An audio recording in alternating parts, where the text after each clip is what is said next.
দর্শক, আমরা আবারও ঈদযাত্রার খবরাখবর জানতে যাচ্ছি। কমলাপুর রেল স্টেশনে আছেন আমাদের সহকর্মী শাহরিয়ার ইমতিয়াজ। বাকি তথ্য জানাতে তিনি আমাদের সাথে যুক্ত হচ্ছেন। শাহরিয়ার, আমরা কিন্তু সংবাদের শুরুতেই জানাচ্ছিলাম যে উত্তরাঞ্চলের ট্রেন শিডিউলে কিন্তু এরই মধ্যে বিপর্যয় দেখা গেছে। সেক্ষেত্রে আসলে অন্যান্য রুটের কি অবস্থা? ধন্যবাদ ইসরাত। ইতিমধ্যে কিন্তু দেখেন সকাল গড়িয়ে দুপুর এসেছে এবং দুপুরের পরে কিন্তু যাত্রী চাপ কিন্তু কমলাপুর রেল স্টেশনে বেড়েছে এবং আপনি দেখতে পাচ্ছেন যে এই কমলাপুর রেল স্টেশনের গেট দিয়ে ইতিমধ্যে বিভিন্ন যাত্রীরা প্রবেশ করছে এবং যেহেতু রাত গড়ালেই ঈদ এবং অনেকে আরামদায়ক হিসেবে এই অনেকে ট্রেন যাত্রাকে বেছে নেয় এবং শিডিউল বিপর্যয়ের কথা বলছেন। আমরা সকাল থেকে দেখেছি যে নীলসাগর এক্সপ্রেস এবং একতা এক্সপ্রেস এই দুটি ট্রেন আসলে বড় ধরনের শিডিউল বিপর্যয় হয়েছে।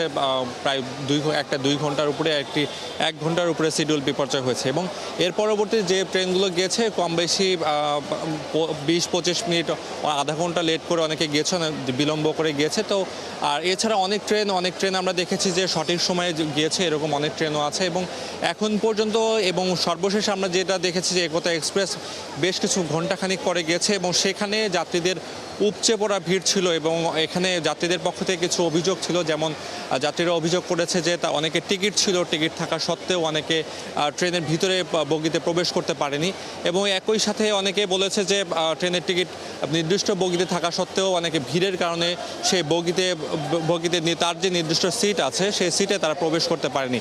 এবং এছাড়া আমরা এখানকার যারা রেল কর্তৃপক্ষ আছে এ ব্যাপারে তারা বলেছে যে যেহেতু একই সাথে যেহেতু বৈরী আবহাওয়া রয়েছে এবং একই সাথে যাত্রীদের উপচে পড়া ভিড় রয়েছে, তো সব কিছু মিলে যাত্রীদের নিরাপত্তার কথা বিবেচনা করে কিছু ট্রেনের শিডিউল বিপর্যয় আছে। আবার অনেক ট্রেন আছে যারা বিভিন্ন রেল স্টেশনে তারা দেরি করছে, যেখানে 2 মিনিট থাকার কথা সেখানে হয়তো 4-5 মিনিট পর্যন্ত দেরি করছে। সেক্ষেত্রে অনেক ক্ষেত্রে ট্রেন আসতে দেরি করছে, সে কারণে বলছে যে তারা শিডিউল বিপর্যয় হচ্ছে। এছাড়া যদি বলি মোটা দাগে বলি যে এখন যে ট্রেনগুলো যাচ্ছে বেশিরভাগ ট্রেনই কিন্তু নির্দিষ্ট সময়ে যাচ্ছে এবং আরও কিছু ট্রেনে অপেক্ষামান আছে এবং এখানকার যারা কর্তৃপক্ষ আছে যে অনেকটা যাত্রীরা নির্বিঘ্নেই এইসব ট্রেনের মাধ্যমে যেতে পারবে শেষ মুহূর্তে।